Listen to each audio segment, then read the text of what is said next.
Scott Weber, indeed. Master of the universe, my dear friend. Thank you for agreeing to be part of Jojima's Summer of Love. These conversations have been so powerful for me as a witness to hear other people talk about their transformation, their caterpillar to butterfly. And I think the part that really intrigues me is the breakdown and the emergence. Like there is caterpillars go through 3 to 5 releases of their skin, their outer coating. They shed a skin multiple times before they finally go into that primordial re-engineering of their existence. And you've been through a bit of descent and emergence, and I know it's an ongoing thing for all of us. It's a And roller coaster. it is. It's a roller Well, coaster. it does feel like that. And I think Yeah. that's part of the beauty of these conversations, is to help people feel like they're not, one, not crazy, and two, you're not alone. You're not crazy and you're not alone. So maybe we'll just start with, what do you know now that you didn't know before, and how did you learn that? Well, speaking of crazy and alone, I think those are the two things that we try to cover up. Oh, yeah. We don't let that out. We don't let that out. And, feeling alone, you can suffer with it or you can enjoy it. And so,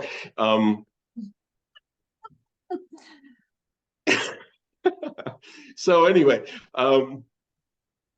I think we spend our lives putting on facades and projecting what we think other people think we should be. Their reality of me is not the real reality, and so we spend our lives, though, in pursuit of acceptance, love, whatever. You spend your life trying different masks. You put one on. In fact, I don't know why I brought these on the couch next to me. You put this one on. You Yeah. put that one on. And then you think about it, and maybe I better just put this one on. So, yeah, just as an aside, for whatever reason, and I guess for every reason, I've been a collector of masks for decades. I've got so many masks from all over the world. And, I think I'm fascinated with them because it's a facade. It's not you. It's what you wish to be. It might be what someone else wishes you to be. But I think I've realized that for a long time. And I love masks. I've got them from Africa and Indonesia and Pacific Northwest, native from here. And so anyway, I'm into masks. And something told me to bring those two little masks off. Well, it's a great sort of setup for the conversation about kabuki theater, right? Like Exactly. we're And we haven't living even had that one yet. no, and we're living kabuki theater right Yes, now. Yeah. yes, yeah. Yeah, and so I find that, I call it the roller coaster. You can also call it the crash and burn. You can call it the crash and resurrection of the phoenix. But in any case, when that happens, everything sort of bursts, and then you have to see where it's going to settle. And I think with each of those, you learn, and eventually, once that happens enough times, it's sort of that old thing. And we were trying to say this all weekend and getting it wrong. Fool me once, shame on you. Fool me twice, shame on me. And fool me a dozen times, and I'm the fool. So I think the more times that happens, the less you could care about whether anybody sees what's under the mask. You kind of you don't take yourself so seriously. Like this is, oh, here I am again. Yeah. There's a term, a snow globe moment, where your whole world is shook up. And I loved how you had that sense of You don't know how things are going to land. You don't know who you're going to be on the other side of it. And you have enough of those shakeups and reconfiguration of your reality that you don't take yourself so seriously anymore. You kind of go, Right. oh, here I go again. Yeah. Well, and there is no yourself. I mean, that, even the word yourself, when you just said it, felt egotistical in a way. Oh, so it's like, yeah, I mean, when you're worried about yourself, you realize that there's no self, and everybody's self is the same self, kind of Right. thing. Right. So, yeah. So when we first met, we met on Facebook of all places, and I don't Mhm. know how exactly that came to be, but You were a friend of a friend, a and friend of, then you posted something interesting. I don't. It was I think I was on my walkabout, and you started to respond I even knew you before that, even even before before that. you left, Oh, just yeah. before. But we met each other and we Yeah. found each other, and you came to visit and spent some time in Grace with your family, and there's been this thread, this tether between us, tracking each other. Um, and I remember you reached out to me after your car accident because you were feeling really snow globed more than ever before. So maybe start there. Okay. Well, Bless excuse you. me. That's a ways down the roller coaster, but that was a significant one. So do you want to go Kind of leap. before that? Start before that. No, no, that's because that is a big one. There's the story before that's too long, and I don't want to relive it right now. But the car accident snow globe moment was uh well, let me just say a couple things before that. I mean, being a family practice physician for almost 40 years, um, my days have been busy and my life's been busy and not leaving enough time for myself or family or friends. But eventually those kinds of things burn you out. So I was practicing medicine, loving my patients, hating the company I worked for, or any background company. I mean, there shouldn't be healing's not a company. It's a, medicines come from companies, prescriptions come from companies. The But yeah, practice of medicine healing's should not a not be company. driven by a company. Well, and I spent more time arguing with insurance companies about tests people may need, medicines they may need.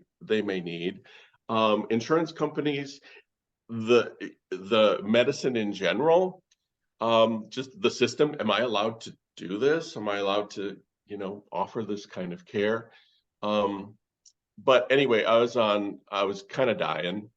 In fact, yeah, yeah, it was not, yeah. So anyway, I was ready to quit medicine anyway because, you know, um, I felt guilty. Of course, that guilt gets in there, but I felt guilty about leaving my patients. I enjoyed that part of it, but working within the system was so asphyxiating. You feel like you're gasping for your every next breath. Mm. And and then if you get on top of that, ungrateful staff, people that don't appreciate you're there from 7 in the morning until 10 at night, go home and sleep a few hours and come back again. And then probably have some petty complaint on top of it. So it's there's no loyalty in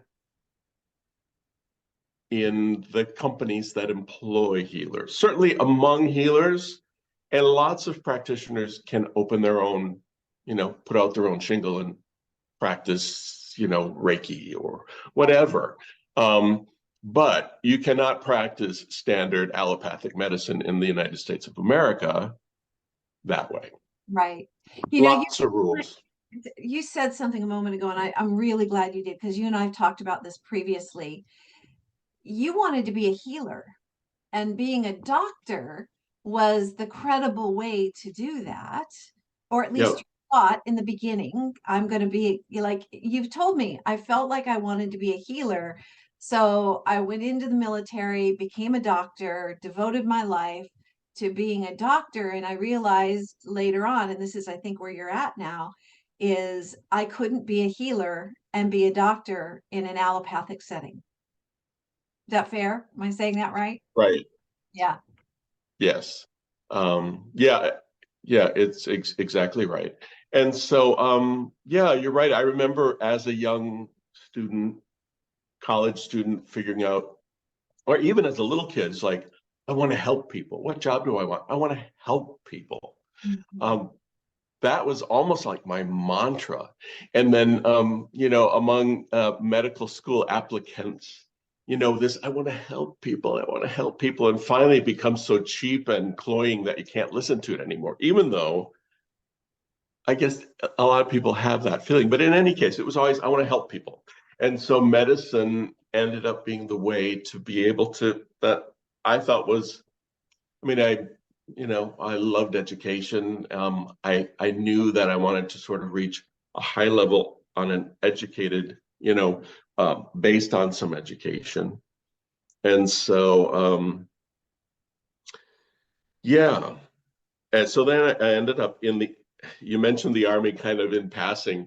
The Army was a nightmare for me from an ego dystonic situation. I Mm. had to put on that uniform and mask every day and say yes or no, sir, yes, ma'am, no, ma'am. So yeah, so I did that purely to pay for medical school Right. because I could not have afforded to go, and my parents at that point could not afford to help me. Right. And really going into medical school, what I guess I was 22, so um, but yeah. So you followed that path and you got Mhm. to a point where you knew it wasn't working for you anymore. Right, So then right. And that's another crash and burn between the Army and the civilian life. But the crash was the crash. The crash was in your face. You're not paying attention to me.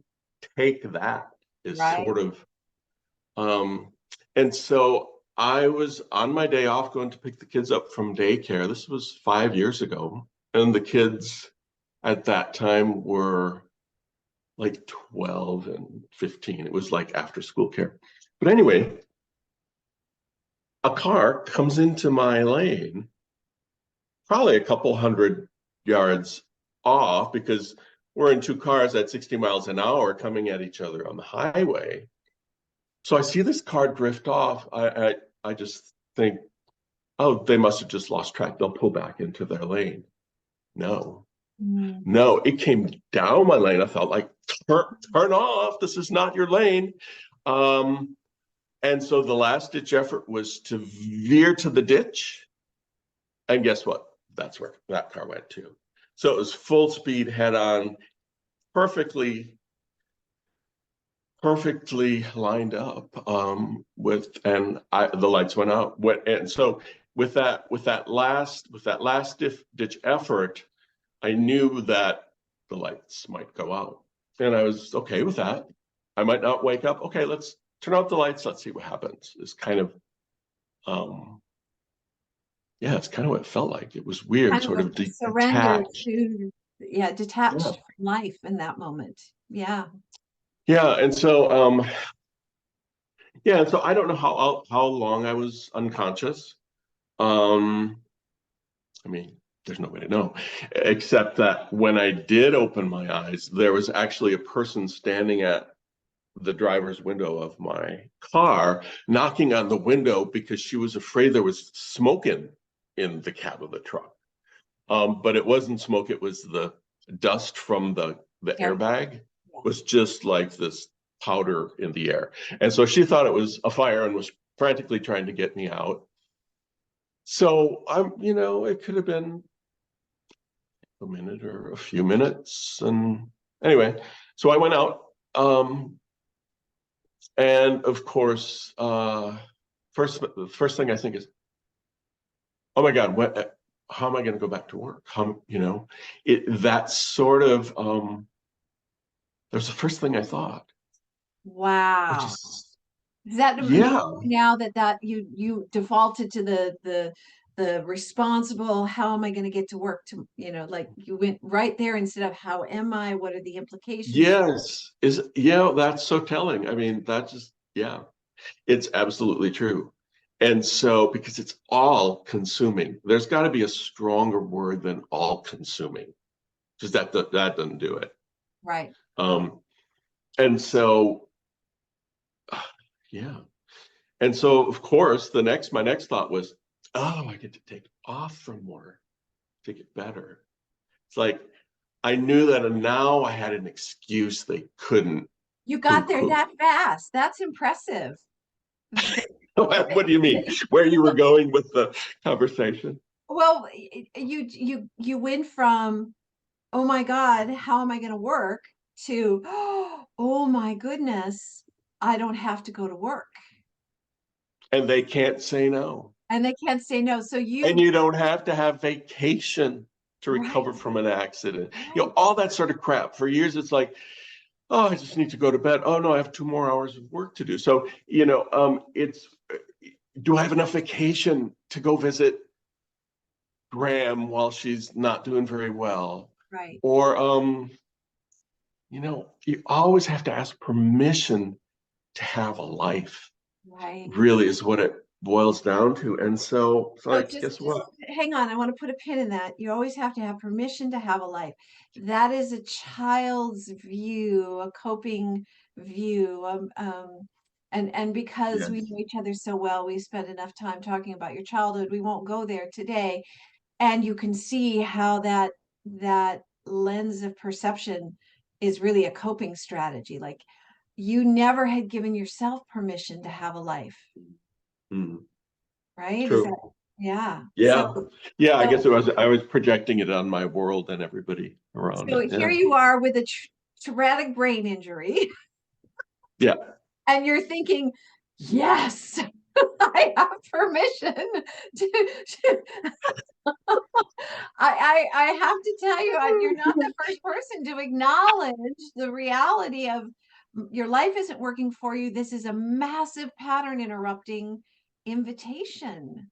Permission. Yes. Uh, Yes. or And I've told people, yeah, it's true. I mean, if you don't if you don't make the change, you won't see it, that's right. sort of thing. Yeah. That's right. Yeah. Okay, so you are So I'm incapacitated. I'm at home. I broke my tailbone on top of it. I broke my leg because the floorboard came up so fast that my relaxed left leg broke in the bottom. mm, It was a forward, backward thing. I was out and it messed up my mind. It shook up my brain. I mean, traumatic brain injuries are no slouch. I mean, it's the real thing. And so I don't think I was with it enough to think about that at that point. But yeah, that's part of what kind of was the beginning of the end for me. The thing so I recovered at home. I think I took 10 days, and then I was back within 3 weeks at work, mm, which was, and so but I took that time, and once I went back at a reduced schedule because I absolutely knew that the schedule I had before, getting there at 7 in the morning, getting home at 10 at night, I was was well aware that my mind was not going to be able to do that anymore. Absolutely not going to do it. I could probably do it from 7 in the morning until mid-afternoon before the lights go out or before like the disconnect happens, because it's a fatigue based thing where that disconnect happens. But it can also be based on triggers. If something like that, it's sort of like it breaks the window. Loud noises now are hypersensitive since the accident, where if somebody drops something in the room, it's like a glass is exploding in my head. Right. Not painful, but just that shattering and really I physically jump. PTSD. Well, yeah, I guess, yeah, that can be part of it. It's neurologic as well at this point. Mhm. Um, but yeah, um, so yeah, so those symptoms, and then just not being, I mean, I practiced medicine for almost 40 years. I know the book. I don't have to look up the medicines. I don't have to look up the diagnosis after talking to people. You know what I mean? So that saved me. If I had been in my first year of practice and that happened, like goodbye medicine, So you not have going to enough happen. muscle memory to be competent in the role. I'm Right. I'm I'm wondering in the background though, is there a part of you that recognizes no amount of competence is going to make this okay for me long term? Oh, well, yeah, Yeah. exactly. And then there's the whole imposter syndrome thing because everybody thinks, oh, Dr. Weber's the same old Dr. Weber and knows his stuff. Mhm. Um, but it's like, shit, I do know it.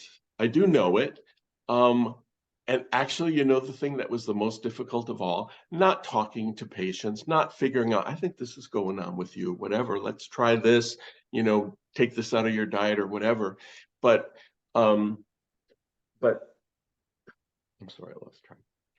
Um, yeah, so it just Well, you had the mask. We're you back to have masks, right? You were able to put the mask back on for a while.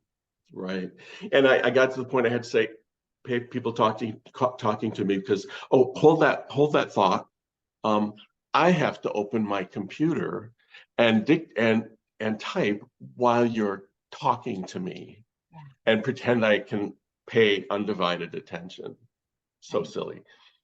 But and I rebelled against that for a long time. But the only way you can get the hell out of there and get home and get to bed is you better do it that way while the person's in front of you, because you won't be able to do it later. So I knew I wouldn't be able to do that. I knew I wouldn't very easily be able to accumulate a lot of new information. Those short-term memories are bad. My long-term memories, I can remember all that stuff from medical school and all of that. But um, yeah, Okay, so you are in this who am I now state of being, and yeah, where medicine was already on the waning side of your path, this accelerated your exit from medicine. yeah, exactly. I got to the point where I was constantly worried, and what might have taken me a meticulous 5 hours to do becomes a meticulous 8 hours because, and I did work part-time, which ended up being an 8-hour day. So I said, thank you very much. I mean, that's just what it is.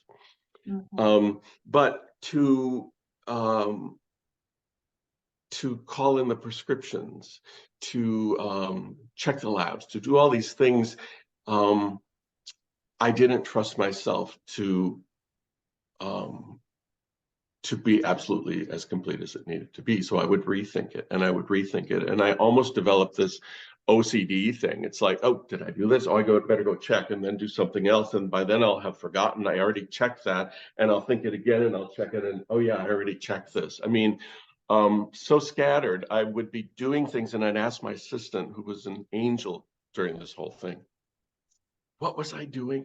There was something I was supposed to do. What was I doing? Mm. Um, and she would tell me, and I would be on track again. But of course, after 5 o'clock, after the clinic's closed, my assistant's at home, and I'm there with me trying to think, what did I do? What was I supposed to do? It was horrible. It was second guessing all the time. Everything. Yeah. Yeah, second guessing everything. And it became really quite impossible. And so it became apparent that the reduced hours I had um, more before the accident was the only way that I'd be able to survive. And so um, I stayed at the reduced hours for the rest of the time that I worked there.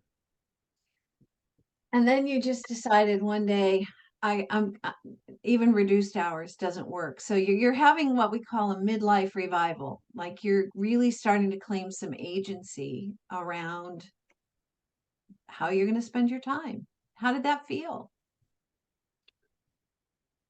Uh, Good, but it's always ambivalent because it's like, what does it matter what I feel? I mean, what do the other people feel who are watching me do it? You Mm. know, it's this on stage thing that a lot of professions do to you, but in medicine in particular, it's like you have to look the part. Um, and so yeah, it was just terrifying. Every day was terrifying, and I would leave the office terrified at. Well, I couldn't leave that late anymore. I stopped seeing patients at 3 so that I could get done with my paperwork by 5. So I had an 8-hour day, which was I had really literally never had before. It's always longer than that, but 8 hours was a treat. So I realized it and said I just need to stick with that. And so I did have more time for myself a little, but I still had, do I have enough vacation? Some, administrators breathing down your neck because of this or that. Um, oh, Mr. Smith lost his oxycodone. Um, you know, I, all these things become this confusing nightmare in your head. Mhm. And so, yeah, so I did that for a while until the shit hit the fan again. And that was what was the final straw. And that was with the incidents with my son. So your son, just we won't go into detail here, just he's been acting out and it And has his PTSD from an he has incident. PTSD from his from what happened with um his beloved pet. We'll just say that. Exactly. Yeah. Yeah. And so now here's your life is in this really tenuous place of the old story isn't working for you anymore. You don't yet know what the new story is going to be.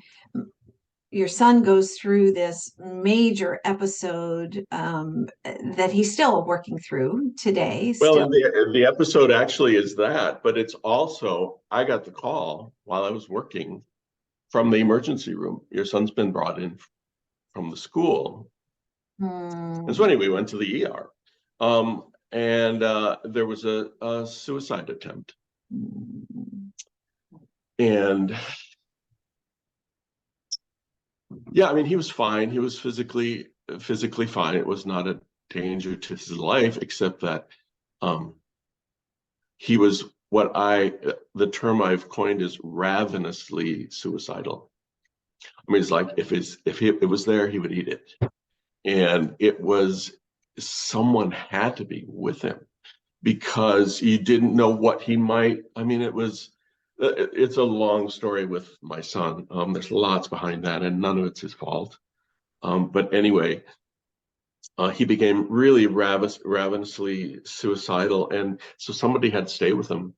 My wife is our insurance, our health insurance, her job, because her insurance is so much better than any that a doctor can get through his job. But anyway, um, there's that. Um, So you stayed home. I stayed home. Someone had to stay home, and it was me. Mhm. And yeah. And so I guess once again, Bing, they can't argue with this one when I call them and say, I have to stay home. So So, another external permission point shows up, yeah, and you now have more capacity to tend yourself. Um, right, so in a right, very twisted, and life can be very paradoxical, your son's trauma drama, we'll just name it in a loving way, trauma drama that he's going through gives you now permission to finally settle into unpacking your own personal trauma drama. right, right. And again, it was validation. It was a good reason, a good excuse not to have to go to work. You really, after all these years in the Army and elsewhere, I catch myself doing that, where you just fall into it again, so. So let's move this to the mythical realm of there's what happens in our life, and there's the meaning that we associate with what happens in our life. And meaning making is this unique thing that humans get to do that I don't think any other animal has the capacity to shift their lens of perception by choice. Yes. And so you are now in this place where you are retired, you're writing a book soon to publish. And your book is about what has come It's forward. about dementia for caregivers, on the issues that caregivers of dementia patients deal with, and ways that they need to care for themselves. There are gazillions of books out there on, understanding Lewy body dementia and what's the difference with Alzheimer's and all of that. There's lots of those. There's lots of what you can do for your person. And guess what? This is a microcosm of my life, what you can do in that way. And so I'm doing all these tangential things today. It's kind of Well, we kind of exist in a constellation, right? We are not linear right. beings. We have contextual orientation, and it's interesting. The book that you're writing is about taking care of the caregivers. It's Right. about and in a very mythical way, it's almost like you were a caregiver and you're giving yourself permission through others to take care of yourself. And then maybe I'll believe it too. And then maybe you'll believe it too, right? Isn't that the path of the wounded healer, right? We For sure. we we go through our wounding and we map our way through that. And in that place, we can offer some benchmarks and guideposts to others who are going through similar. Um, so yeah, there's a thread from your childhood. I because we spent some time in personal one-on-one, Mhm. this need to be beyond reproach, this need to be the guy that holds it all together, that does the right thing no matter what, that is the pillar of integrity in his life, has been your early scripting all the way through your life. And perhaps the first shedding of the skin was leaving the army. The second shedding of the skin was the accident. Another shedding of the skin was what happened with Mateo. And I feel like in the time that we've done one-on-one work with each other, you're in this chrysalis cocooning. Who am I now? What are my imaginal buds? What do they want to become? What is that next? And maybe next is even the wrong word. What is coming home to Scott really look like? Well, I think it's the message is that, taking care of yourself first. If you don't take care of yourself, you can't be there. In the book, and in my practice for decades, I've said, remember what they say in the airlines, please put on your own oxygen mask before assisting others. And I remember the first time I heard that was, oh my God, no. If there's a kid next to me, I'm going to grab that mask and put it on. It's like, that I go out because I passed out and didn't put my own on first. And so yeah, I mean, I have, I mean, medicine is full of people that give too much of themselves and have nothing left. I mean, I would say more than 50% of medical issues is, doing too much and not taking time for yourself. It's like trying to drive your car without gas. I mean, um, yeah, there needs to be more of a balance in that way. So children grow up with these coping strategies, and yours just happen to be high performing coping strategies, ones that are rewarded by society, that are lauded by your peers. And and yet and I know you'll know the tenderness with which I say this, it is just as self-abandoning as a drug addict. Like we're addicted to the drug of competency, of beyond of reproach. inadequacy, but Mm, really that's hiding the what flip you side. always would perceive as inadequate, unless you're a narcissist and you think you're perfect. But no, most people uh, would feel that way, I think. So, yeah, and so it So, was it was a way of. I'm sorry. Go ahead. well, so what do you know now about yourself that you didn't know before? What I know What's is your movement from a highly competent um, survival strategy to where you are now? Where are we now? it's take my own advice. For years, I've told people, you're too stressed. You need to find time to relax. All of this sort of thing. Guess what? I never had time to do that. Did I get a good night's sleep? Did I get 8 hours of sleep a night? No. All of those things that did I have time to eat right? Was it easier to drive past McDonald's on the way home? Is there time to exercise? When the hell am I going to exercise when I don't even have time to do my paperwork? All of these things, it's like, take your own advice. I never have. I've been a hypocrite all these years, not by choice. I would have loved to be able to do that, but I never did it. But Right. guess what? I am now, and I feel so much better. And now, the good thing is now I know that I was telling people to do the right thing. It's just that I wasn't doing it myself, and it's not easy to make the effort to do that. But yeah, I have to follow my own advice, and so I'm not. I'm the patient. I'm the patient that's being told by the doctor that's somewhere up here that that's what's you know that's what's happening. So, you know, the thing that was sad to me was that like there was no anything. They even forgot to give me my 5-year pin, which had nothing to do with it. But um, you know, Some Scott, this place that you're in is this interim. I'm sorry, I'm really like in a Okay, yeah, it's this is we are a work in progress. These interviews are not about, and now I am. I think that's the point of this conversation, this healing conversation that we're expanding into is I am a work in progress. I know better about my life. So now I'm practicing doing better in my Mhm. life.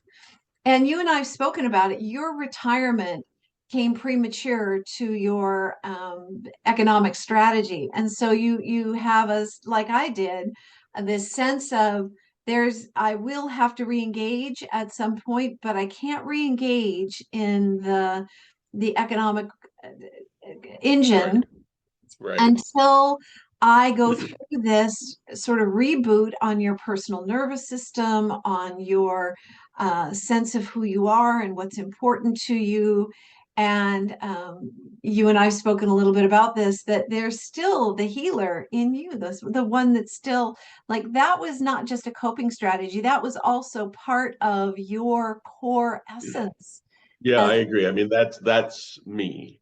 that is, Um, yeah, and I feel, and you can do snippets of that in standard medicine, but you don't have enough time to do it. yeah, Um, but it's there, but at this point I feel like I'm more free. It's like I don't care what insurance you have. If you need to ask me a question and I give you advice, just don't sue me. right. I mean, because of course I'm out of the malpractice kind of thing. But yeah, I mean, I had planned to work another few years before I would hit at least, Medicare age, which I'm Right. not. Not yet. And so health insurance is really expensive and we'll just kind of go. But the option was not to keep doing. what I was doing.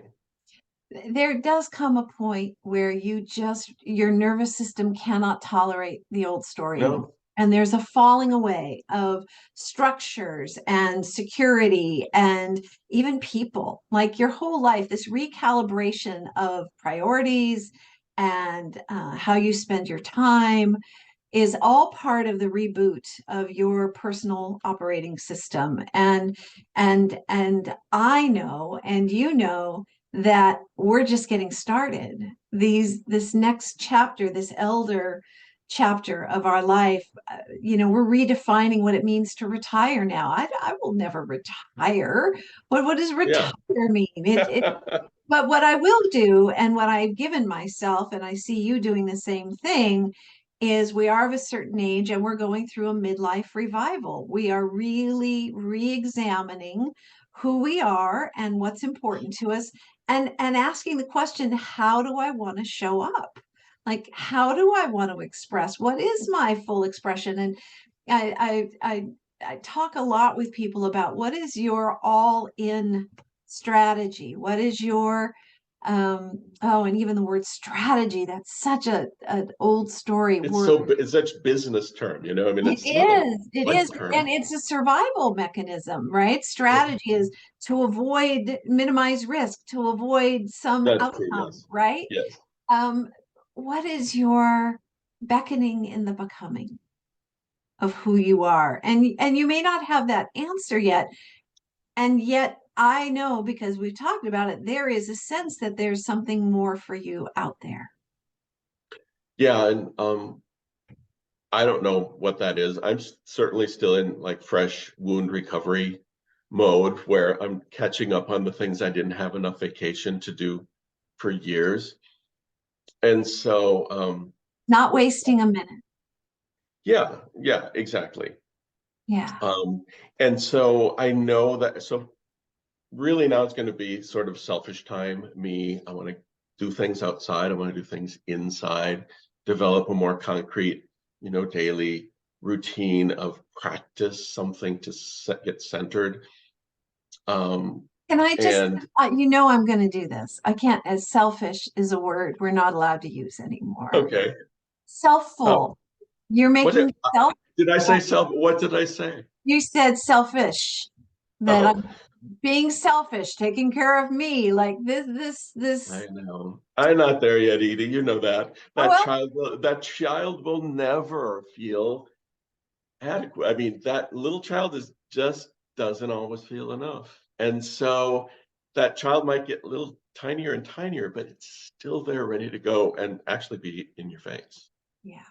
Yeah. So So, I'm this is a good place for us to sort of wrap up this movement from feeling selfish, from that sense of imposter syndrome, that we need permission from outside ourselves to be fully engaged in our life. This is your one precious life. This is your, and as we get older, you and I have enough gray hairs to recognize the time ahead of us is shorter than the time behind us, and we're not yet. So this is kind of the autumn of our season, right? And winters when you're not moving around much anymore, but you still got a yeah, lot of vital force and beautiful life to live. And so take the foot off the brake. If you've heard me tell my story about leaving for Burning Man and I'm driving off the property I have heard it. Yeah.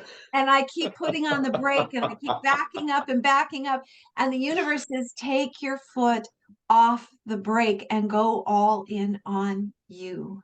Exactly. And you're there, and it's a joy to watch you playing with,